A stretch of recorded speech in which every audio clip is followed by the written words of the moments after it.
La suite de nos débats spéciaux élections législatives. Après la deuxième circonscription de la Vienne, place à présent à la première circonscription de la Charente-Maritime, celle qui comprend La Rochelle, l'île de Ré, acquise à la gauche depuis 1973. Toujours en collaboration avec France Bleu, mais cette fois-ci, j'ai à mes côtés Julien Fleury, journaliste à France Bleu La Rochelle. Bonsoir Julien. Bonsoir Laïd, bonsoir à tous. Avant de présenter nos invités, justement, vous allez nous rappeler quelques éléments clés pour éclairer le débat et les thèmes qui seront abordés durant cette émission.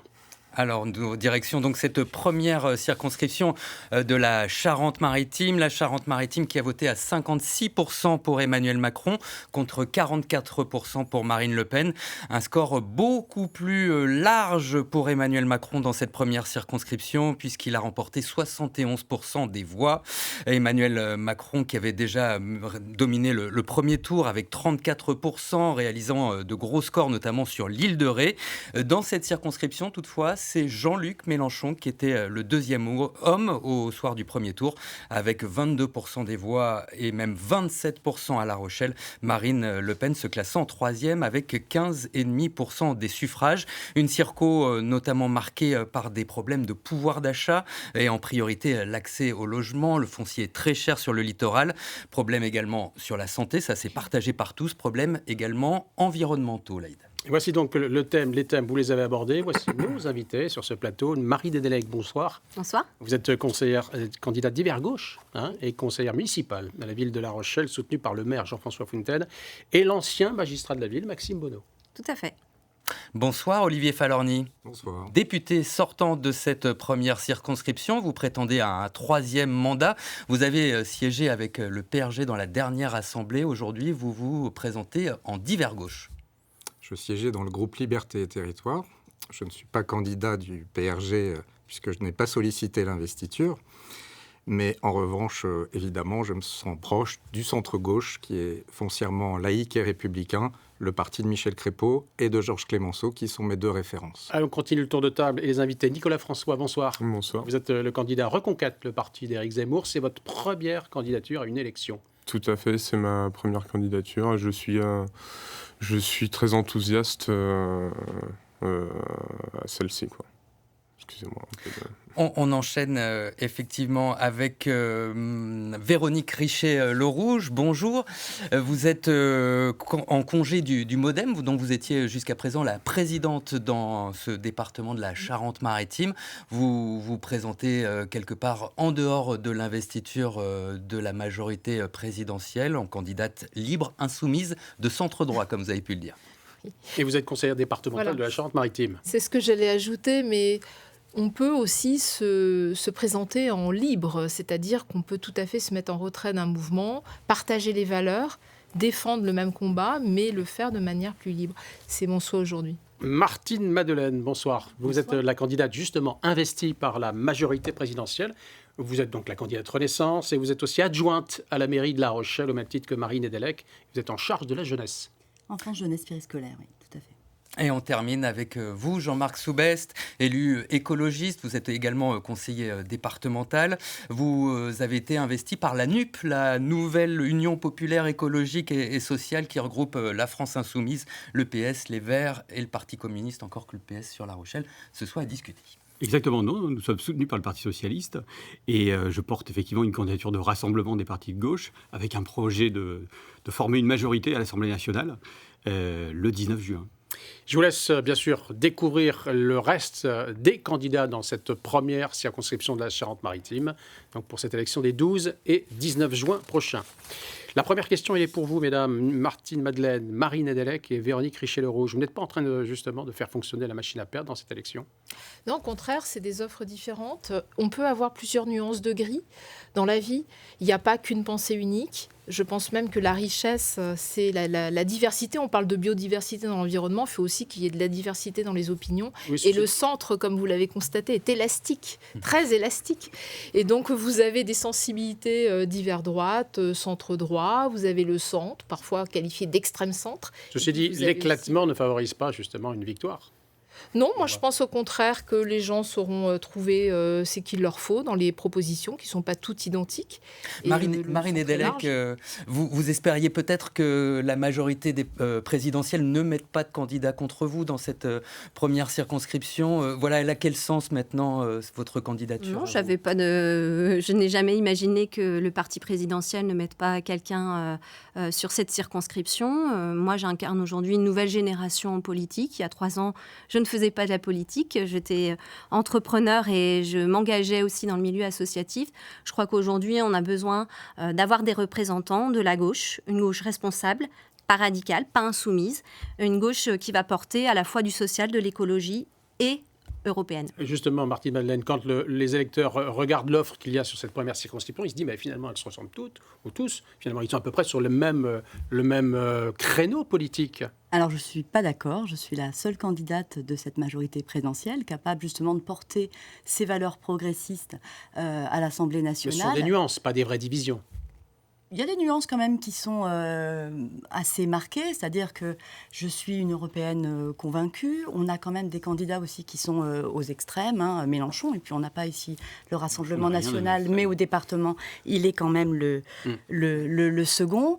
Donc moi, je pense que les habitants des 20 communes de la première circonscription doivent transformer l'essai. Ils ont voté massivement pour Emmanuel Macron, et donc maintenant, il faut qu'ils portent ses valeurs. Jean-Marc Soubest, effectivement, il y a 2 ans, vous étiez dans la majorité municipale de Jean-François Fontaine. Aujourd'hui, avec les Insoumis qui font votre campagne, le grand écart est pas trop douloureux? Mais non, justement, c'est pas un grand écart. Vous avez, je pense, pas oublié qu'il n'y a pas eu d'accord de deuxième tour entre Jean-François Fontaine, qui est soutenu par je leur dis, on ne refait pas le troisième tour des Macron, donc municipales. on ne refait pas du tout. Mais alors, ce n'est pas du tout l'objet de refaire le troisième tour des municipales, mais dans la cohérence de la démarche que je porte, c'est effectivement, aujourd'hui, être en rupture avec les politiques qui sont fontainistes à La Rochelle, macronistes au niveau national, mais qui finalement se ressemblent. Et aujourd'hui, effectivement, on a 2 adjointes qui sont candidates, mais pour porter les mêmes politiques à l'échelle locale comme à l'échelle nationale, que ce soit sur des choix locaux ou des choix nationaux, on retrouve absolument les mêmes choses. Donc, porter une autre majorité à l'Assemblée, c'est l'objet de ces élections, c'est tout l'enjeu, et nous voulons gouverner ce pays avec une majorité à l'Assemblée. Olivier Falorni, moi j'ai une question que j'aurais pu vous poser en 2012. Est-ce que vous n'êtes pas aujourd'hui l'homme à abattre de cette élection? Écoutez, je n'en sais rien. Je n'en sais rien. Vous avez vu la pluralité des candidatures. Vous regardez ça avec du recul ou vous considérez que finalement vous tracez votre route et que... Beaucoup de recul et je trace ma route. Vous savez, j'ai agi. Ça fait 10 ans que je suis parlementaire. J'ai acquis une expérience. J'ai porté des lois à l'Assemblée nationale.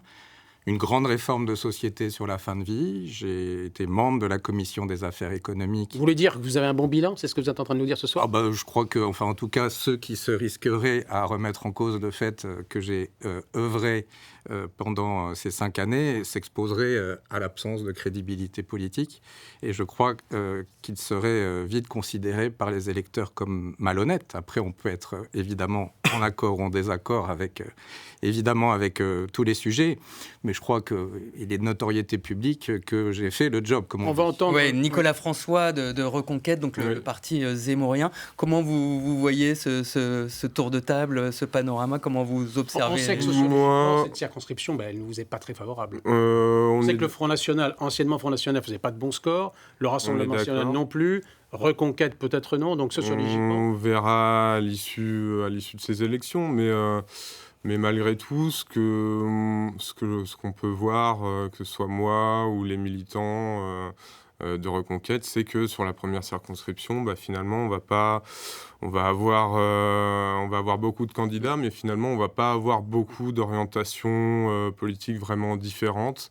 On se retrouve avec beaucoup de centristes, de gauche un petit peu molles, sans vouloir insulter personne, bien entendu. Allez, on va surtout passer au premier thème qui est important. Et en je voudrais connaître aussi vos positions sur ce thème-là, c'est le logement. Alors, on sait que c'est la priorité numéro 1 des Rochelaises et des Rochelais, dans cette circonscription particulièrement. La Rochelle a une tradition du logement social qui remonte aux années 20, sauf que la liste, par exemple, des gens qui sont en attente de logement explose. On a, depuis des années et des années, c'est près de 10 000. Aujourd'hui, 6 000 aux dernières municipales de 2014 déjà, on évoquait déjà les listes d'attente. Est-ce qu'on peut dire qu'ici, vous avez tous failli dans ce domaine-là? Jean-Marc Soubès, vous avez été aux affaires municipales. Là, en tant que candidat au département, est-ce que quelque part, vous n'avez pas failli ? L'enjeu des élections législatives, c'est surtout de mettre fin à la politique d'Emmanuel Macron.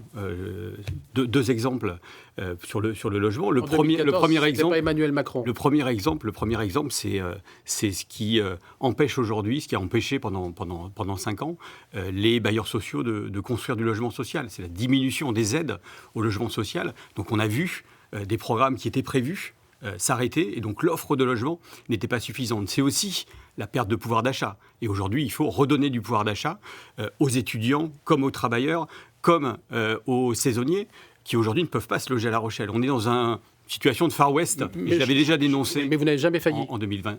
Jamais de mea culpa sur ces questions de logement. Sur les questions de logement, oui. Il n'y a pas de mea culpa à avoir. On mène des politiques qui sont définies à l'échelle nationale et qu'on met en œuvre à l'échelle locale. Mais la définition des politiques publiques, elle est essentielle. Et le législateur, il doit prendre toute sa part dans cette définition. Pour autant, le bilan n'est pas bon. Sur le logement à La Rochelle, oui. Sur le logement à La Rochelle, non, il n'est pas bon. Martine Madeleine, justement. Je m'inscris totalement contre cette proposition. En réalité, on a vu sur La Rochelle qu'il y avait énormément de logements sociaux qui étaient construits. Il faut permettre aux habitants de ces 20 communes de la première circonscription de pouvoir continuer à travailler, à étudier, et on fait beaucoup d'efforts. Il y a des images très fortes. On a vu des étudiants faire la queue justement pour décrocher un logement, pour manger tout simplement. On n'a jamais vu d'ailleurs à La Rochelle. Le repas à 1 euro dans les restaurants universitaires. La baisse des APL de 5 euros, c'est le quinquennat précédent. Pour baisser justement, c'était une mesure qui était différente. Vous auriez voté la baisse des APL de ce qu'on va faire sur les allocations. Vous auriez voté la baisse des APL Alors, elle avait été, vous savez, proposée par le gouvernement précédent. Non, elle a été appliquée par le gouvernement, sous le gouvernement Macron. Est-ce que vous l'auriez voté ? Alors, moi, ce que je vais vous proposer, là, c'est ce qu'on va faire sur cette nouvelle mandature, c'est par exemple les allocations à la source. Ça va considérablement changer les choses. On a beaucoup d'invisibles, donc ça va permettre de changer les choses. Donc, on ne peut pas dire qu'on ne fait rien et qu'on ne fait pas des actions pour le pouvoir d'achat. Toutes les mesures qui vont arriver en juillet, qui sont extrêmement fortes, portent justement là-dessus. Et justement pour les plus précaires. Marie Nédélec, justement, est-ce que La Rochelle ne serait pas devenue un îlot de privilégiés ? Moi, je voudrais revenir sur la question du logement, qui est effectivement une préoccupation importante pour les Français. Le logement, c'est 20% en fait, du budget moyen des Français et 40% pour les plus précaires. Alors, la ville et l'agglomération, surtout de La Rochelle, ont porté des ambitions et notamment la construction de logements. Il y a à peu près 1900 logements qui sortent chaque année, avec 500 qui sortent pour du logement social. Mais ça ne suffit pas. Et pourquoi ça ne suffit pas ? Aujourd'hui, on a besoin d'un soutien fort du gouvernement. On a besoin de porter les enjeux de notre territoire à l'Assemblée nationale. Et je voudrais revenir sur l'encadrement des loyers, qui est un sujet pour lequel on pourrait effectivement intervenir. Vous y êtes favorable ou pas ? Oui, je suis favorable à l'encadrement des loyers. Aujourd'hui, nous sommes en zone tendue.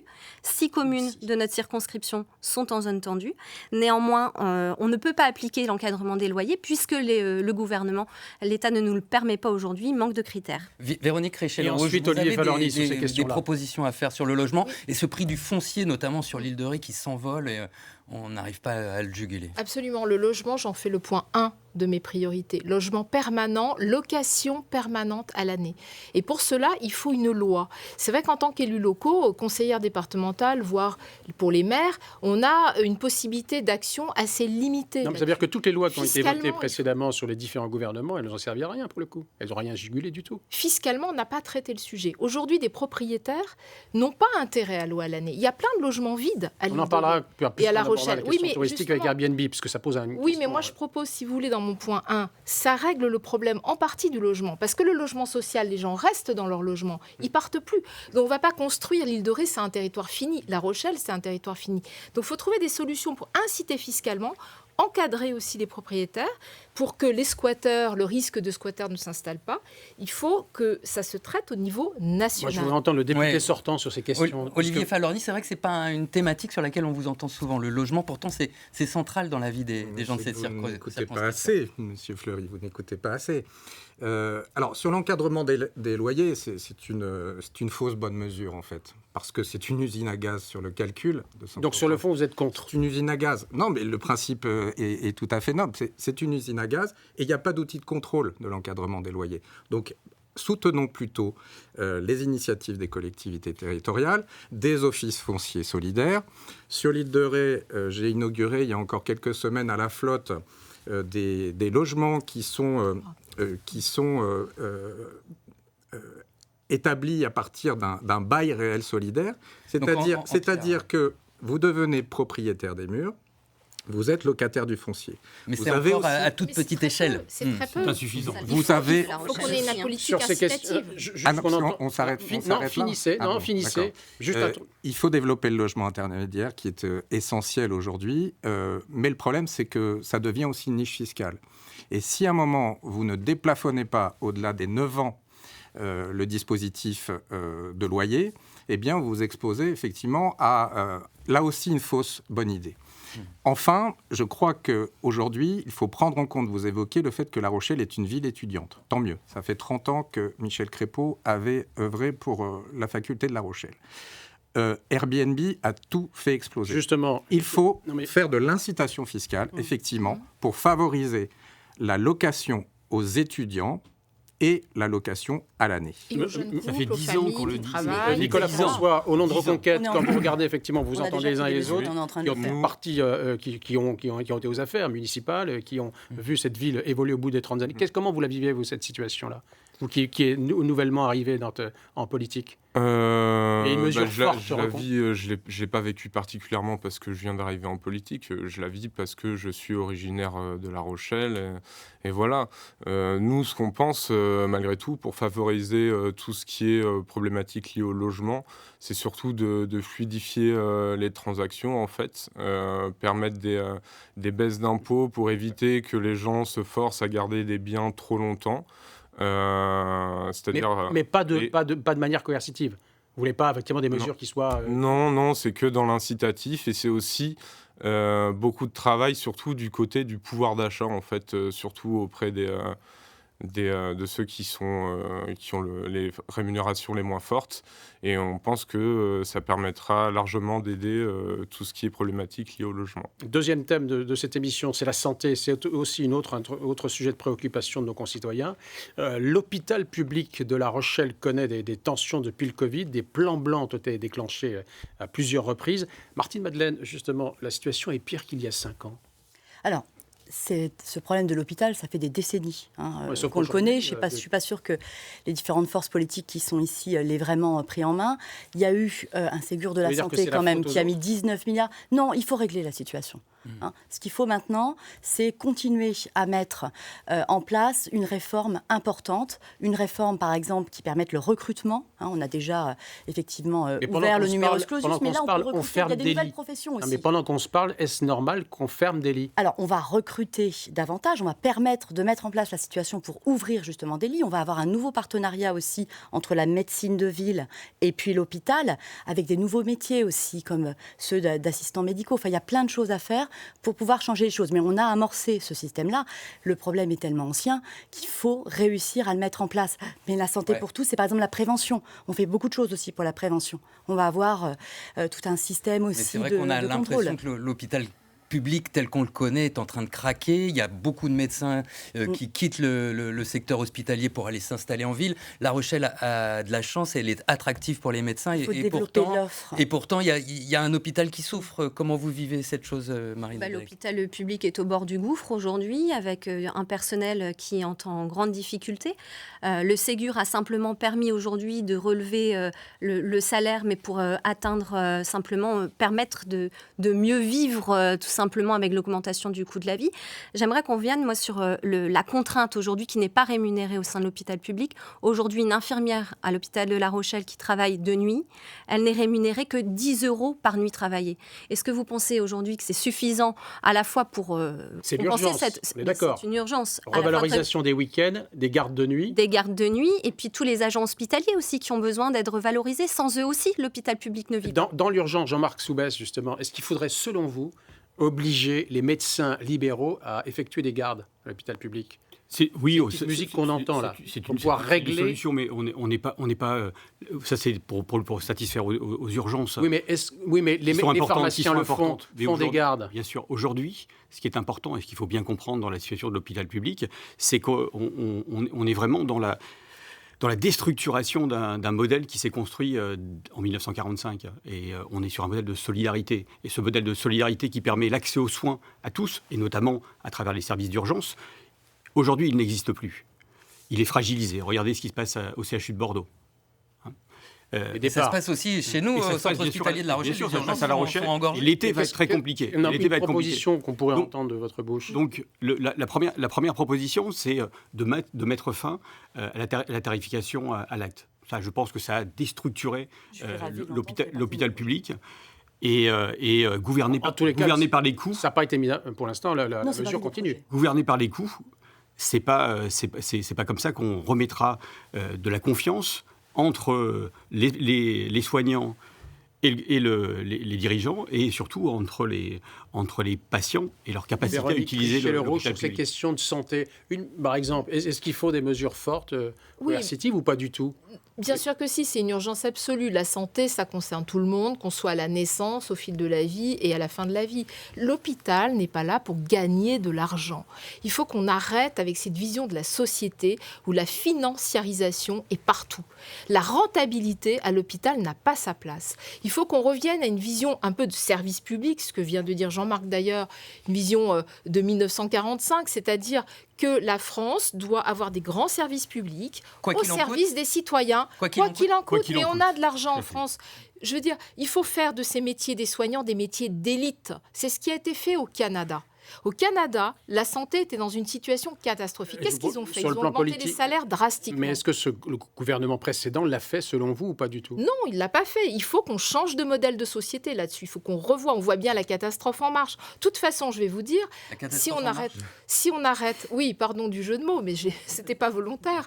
Mais il y a quand même aujourd'hui, les gens vont être dans la rue. Aujourd'hui, aller à l'hôpital, c'est un stress. On n'est pas sûr d'être soigné. Il y a des gens qui restent dans les couloirs pendant des heures. Ouais. Olivier Falorni, sur ces questions de santé, justement. Comment vous positionnez, vous, le député sortant ? On voit bien que l'hôpital public, aujourd'hui, s'effondre. Deux chiffres le résument. Vous savez qu'entre 2017 et 2020, 17 900 lits ont été fermés. Et en 2020, en pleine crise Covid, 5 700 lits ont été fermés. Pourquoi ? D'abord parce qu'effectivement, il y a une logique comptable extrêmement perverse à travers la T2A, la tarification à l'activité, qui a enclenché une logique folle. Mais que les gouvernements de droite comme de gauche ont maintenu. Absolument, absolument. Et d'ailleurs, j'ai eu l'occasion de le dire en refusant de voter les PLFSS, projet de loi de financement de la sécurité sociale. Il faut remédicaliser la gouvernance. Il faut remettre des médecins dans la direction de l'hôpital. Ça veut dire qu'aujourd'hui, il y a trop d'administratifs et pas assez de soignants. C'est ce qu'on va faire recruter, justement. Il faut plus de médecins dans la gouvernance et moins de comptables. Parce que la santé, c'est un droit. Moins d'administration également. Il faut aussi recruter des infirmiers et des aides-soignants, mais il faut les revaloriser pour cela. Vous savez que si on augmentait ces effectifs en termes salariales de 10%, on atteindrait la moyenne européenne. Et, j'allais dire, enfin, ce qu'il faut évidemment, c'est de faire en sorte que ce métier soit revalorisé et qu'on articule médecine de ville et hôpital public, parce que les deux sont intimement liés. Marine Edelec. Oui, j'aimerais aussi qu'on rajoute un point sur les déserts médicaux. La Rochelle va subir, comme le subit aujourd'hui Bordeaux, des fermetures, notamment au niveau des urgences. Pourquoi ? Parce qu'en fait, tous les médecins qui étaient sur l'ONIS, par exemple, aujourd'hui, nous n'en avons pas suffisamment. C'est une mauvaise répartition. On a, nous, un territoire qui est plutôt attractif, qui attire effectivement des médecins. Mais néanmoins, chez nos voisins, ça n'est pas le cas. Et nous subissons des fermetures de lits et des difficultés d'accès aux soins sur les territoires. En vous entendant bien, vous dites quoi finalement ? Qu'il faudrait imposer l'installation des jeunes médecins ? Oui. Dans les zones rurales, il va falloir y passer. Oui. Pour un meilleur rééquilibrage. Inciter en tout cas, ou imposer ? On a essayé, ça marche pas. L'incitation ne marche pas tout à fait. Elle ne suffira pas. Et alors, pour le coup, il faut passer au niveau suivant ? Oui. Vous seriez favorable, monsieur François, là-dessus ? À imposer aux jeunes médecins s'installer dans les zones désertes ? Pas forcément. À l'intérieur du département. Il faut plus être incitatif que dans l'imposition. Vous restez toujours sur cette logique-là ? Mais on est tout à fait. Je défends avant incitatif tout pour le la logement, liberté. incitatif pour la santé. Tout à fait. Même quand on voit que ça ne marche pas. quand on voit que ça marche pas, après c'est pareil. Enfin, je veux dire, on peut avoir des positions très très proches. Par exemple, si on revient là, sur ce qui a été dit récemment, sur tout ce qui est la T2A, la tarification à l'acte, tout ce qui, on est sur on est tout à fait contre. Nous, on veut revenir en arrière. On veut aussi tout à fait améliorer le train de vie de tout le personnel hospitalier en augmentant les revenus de 12%. On est d'accord sur plein de choses. Le seul problème, en fait, c'est est-ce que les promesses vont être appliquées ou pas? Est-ce qu'on va continuer aussi à partir, à dilapider l'argent? Parce que c'est-à-dire, c'est très bien de faire beaucoup de propositions, de vouloir aider tout le monde, mais si on continue à être en déficit chronique, je veux juste rappeler quelque chose à tout le monde, c'est que moi, aujourd'hui, c'est ma première candidature, j'ai 29 ans. Et aujourd'hui, la France est endettée à 120% du PIB. Quand j'étais au lycée, elle était endettée à hauteur de 70%. Il y a quand même un sacré Il y a une autre différentiel urgence, la santé, c'est l'urgence climatique. Et ça va vous parler, Jean-Marc Soubest. C'est le dernier thème de ce débat. Justement, la problématique dans votre circonscription, qui aujourd'hui, sur votre territoire, il y a un grand port maritime, il y a chef de baie pour l'activité pêche, il y a une conchyliculture, il y a le tourisme. Est-ce qu'on n'est pas en train d'assister à des conflits d'usage, puisque c'est effectivement des économies qui comptent dans votre circonscription? Chaque fois que je viens, vous me parlez du Grand Port Maritime. Oui. Mais avant, je voulais préciser une certaine chose sur la santé, puisque j'ai commencé et j'aimerais terminer sur ça. Oui, très très vite. C'est que parmi les solutions, on incite toujours les médecins à venir s'installer dans les zones tendues ou dans les déserts médicaux. Il faut savoir aujourd'hui, il y a 60 000 Charentais-Maritimes qui n'ont pas accès à un médecin généraliste. 60 000. Je crois qu'il faut passer au stade supérieur. Il faut installer des centres de santé publics avec des médecins qui, effectivement, sont salariés. Ça marche très bien en Saône-et-Loire, par exemple, où ils ont réussi à limiter véritablement ces déserts médicaux. Sur les questions environnementales, elles sont essentielles pour notre territoire. On a aujourd'hui un territoire qui est fragile par les risques de submersion, fragile aujourd'hui par une ressource en eau qui diminue de jour en jour, et on ne sait pas comment on va passer l'été sur l'eau potable, comme bien évidemment pour l'irrigation. Moi, j'étais avec 2 jeunes agriculteurs hier qui voient leur récolte de lentilles en particulier quasiment annihilés. Donc les enjeux, ils sont systémiques. Et parfois, c'est des enjeux contradictoires. Oui, on prend l'exemple de l'agriculture, de l'alimentation. Aujourd'hui, on veut tous des territoires avec des circuits courts et avec une alimentation locale. Sauf qu'il n'y a pas un maraîcher. Moins de 2% de notre alimentation vient du territoire. Et le nombre de maraîchers, il n'est pas très très important. Si on ne met pas en place à l'échelle nationale des mesures pour soutenir cette agriculture en bio, si on ne met pas en place une véritable réforme agraire où on va pouvoir, sur les terres que vont libérer, ou du moins qui vont se transmettre, de 50% des agriculteurs, notamment sur notre territoire, qui vont partir à l'âge de la retraite, on aura raté et on n'aura pas réussi cette transition agricole. Il reste un peu moins de 3 minutes, je voudrais que tout le monde puisse parler sur ce thème-là. Oui, Véronique Reichet-Le-Rouge, les circuits courts, tout le monde en parle, mais on ne le fait pas en fait dans la réalité. C'est très à la mode. C'est vrai qu'il y a 35 ans, le bio, moi je mangeais bio, tout le monde me regardait comme une ayatollah. Aujourd'hui, le bio, les circuits courts, tout le monde en parle, mais les fermiers arrêtent. Il y a 2 problèmes. Les productions fermières, d'une part, vieillissent. Donc, il y en a qui partent à la retraite. Et puis, il y en a qui ne s'en sortent pas parce qu'il y a eu l'augmentation des prix, les prix de l'énergie, les prix des matières premières, la spéculation qu'on ne stoppe pas. Et donc, il y a un problème croisé qui va se poser. On veut bien des circuits courts, mais il n'y en aura plus. Donc, il faut de l'autonomie alimentaire, mais on n'a pas, en effet, de maraîcher 4 saisons. À l'île de Ré, il n'y en a qu'un seul. Et il faut absolument... Alors, il faut bien sûr, mais il va falloir des mesures concrètes, des mesures financières pour soutenir ces fermiers. Oui, Marine Nedelec, la ville de La Rochelle, l'agglo n'arrête pas effectivement de vendre comme ça l'agriculture urbaine, d'installer des maraîchers. On ne les voit pas venir. Alors, peut-être rappeler quand même que La Rochelle a été une ville pionnière en termes d'écologie urbaine, qu'aujourd'hui, elle est ambitieuse, elle souhaite atteindre la neutralité en 2040. C'est plusieurs volets, c'est effectivement tout le volet énergétique, c'est le volet alimentation. Monsieur Soubès l'a rappelé, on est à moins de 2% aujourd'hui d'autonomie alimentaire. C'est trop faible. Comment on accompagne à la fois sur le foncier nos agriculteurs pour nous permettre d'avoir des circuits courts et que surtout, je voudrais insister sur le fait, le côté fin de mois, fin du monde, en fait. Aujourd'hui, permettre à chacun d'accéder à cette alimentation saine et de proximité, c'est tout l'enjeu aujourd'hui que l'on doit porter et ne pas renier ces Martine sujets-là. Madeleine, une proposition justement dans ce domaine-là. Alors, il y a beaucoup à faire. Pour moi, ce serait vraiment une priorité, parce qu'il y a cette urgence qui est là. Alors, il y a plein de choses à faire, mais ce que je voudrais dire, c'est surtout la méthode, parce qu'on peut avoir des discours, mais après, quand on est dans la majorité présidentielle, on a des lois qu'on vote. La santé, on peut dire des choses, puis après, pas voter la vaccinale ou un certain nombre de choses. Voilà, donc une méthode, c'est la planification écologique. Ça va vous plaire. Et puis aussi des moyens, un tiers des 100 milliards de la relance. Donc, ça permettra de prendre des mesures, par exemple, pour la fin progressive des énergies fossiles avec des énergies Quand vous renouvelables. dites planification, c'est Et quoi? puis, C'est nationalisation? Je suis d'accord avec Marie concernant la fin du mois. Ça va avec, c'est-à-dire ma prime rénov', c'est quand même 700 000 logements par an qui sont rénovés. On l'a fait, on va l'étendre beaucoup plus. Une offre de location longue durée de voiture à 100 €. Dernier mot, On va faire des Falorni, choses. 30 secondes sur ces questions-là. Alors j'ai 30 secondes Oui. pour vous parler d'environnement. C'est la fin du débat. C'est un défi colossal. Je crois qu'il y a un enjeu, c'est de stopper la bétonisation de nos sols. Allons vers la zéro artificialisation. Faisons en sorte de végétaliser nos villes. Faisons en sorte aussi de protéger nos espaces naturels et notamment de protéger nos espaces marins, véritablement les protéger. Et je crois que tout cela doit être enclenché de façon énergique sur un territoire effectivement fragile comme le nôtre. C'est la fin de ce débat spécial législatif dans la première circonscription de la Charente-Maritime. Merci à vous et à toutes d'y avoir participé. Merci aussi à Julien Fleury de France Bleu La Rochelle de m'avoir accompagné. Débat que vous pouvez donc revoir ou voir sur notre site internet na.france3.fr. Mercredi 1er juin, mercredi prochain, 2 débats au programme, la 4e circonscription de la Vienne et la 5e circonscription de la Charente-Maritime. Excellente soirée à vous.